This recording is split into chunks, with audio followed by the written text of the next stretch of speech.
Hello future forwards. तर तुम्ही तुमचे रिझल्ट चेक केलेत, तुमचा all India rank, category rank तुम्ही चेक केलेला आहे.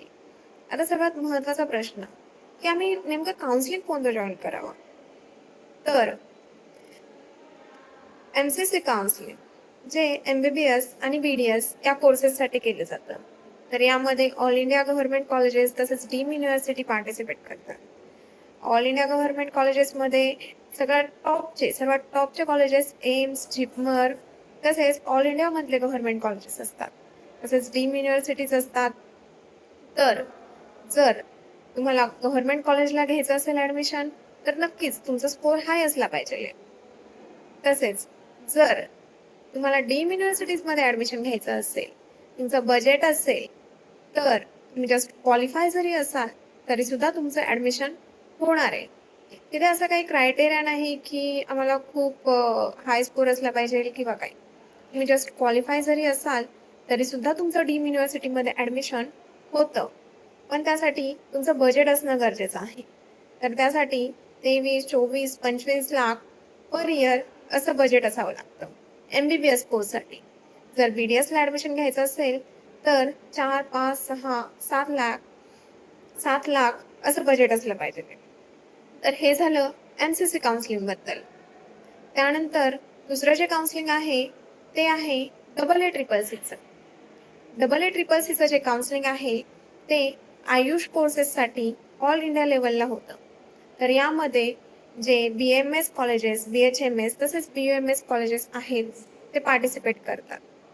तर जर तुमचा रँक हाय आहे, तुम्हाला बी-एम-एसला ॲडमिशन घ्यायचंय गव्हर्नमेंट कॉलेजला, तर तुम्ही नक्कीच आयुष काउन्सिलिंगचा, डबल ए ट्रिपल सीचा विचार करू शकतात.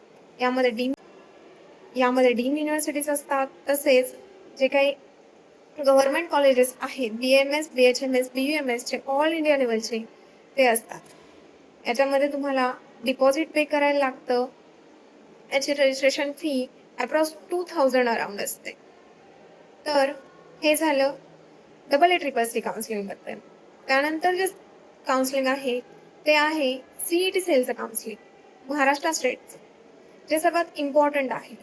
तुम्ही जस्ट क्वालिफाय जरी असलात, तरीसुद्धा तुम्ही हे काउन्सिलिंग करायलाच हवं.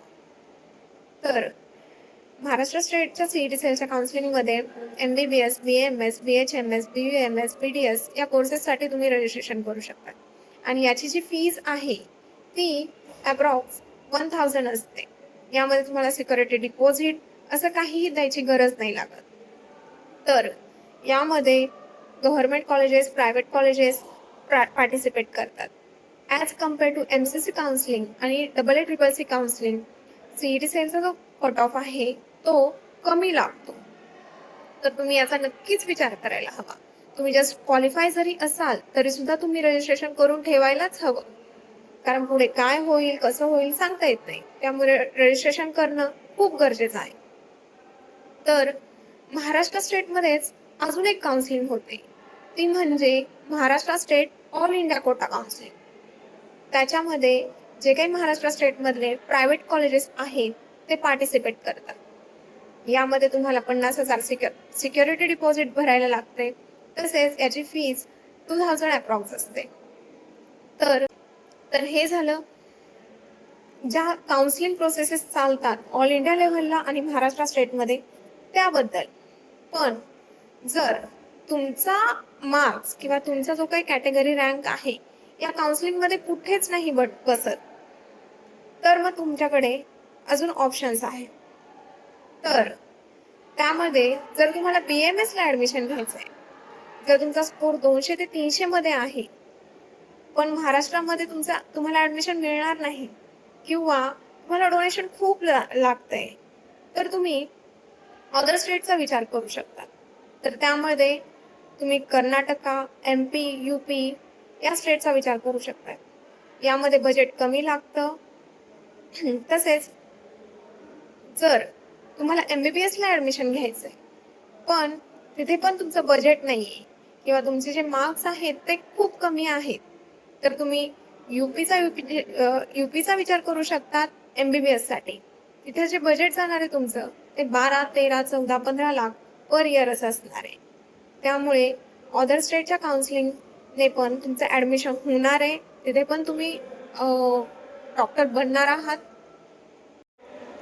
तर आमचे सीट्स फुल होत आलेले आहेत.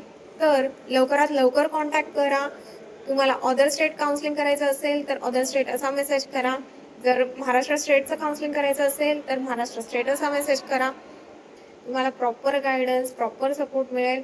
ॲडमिशन होईपर्यंत जो काही स्कॉलरशिपचा गाईडन्स आहे तो सुद्धा तुम्हाला केला जाईल. दिलेल्या पत्त्यावरती तुम्ही भेटू शकतात. तसेच तुम्ही कॉल करू शकतात, मेसेज करू शकतात.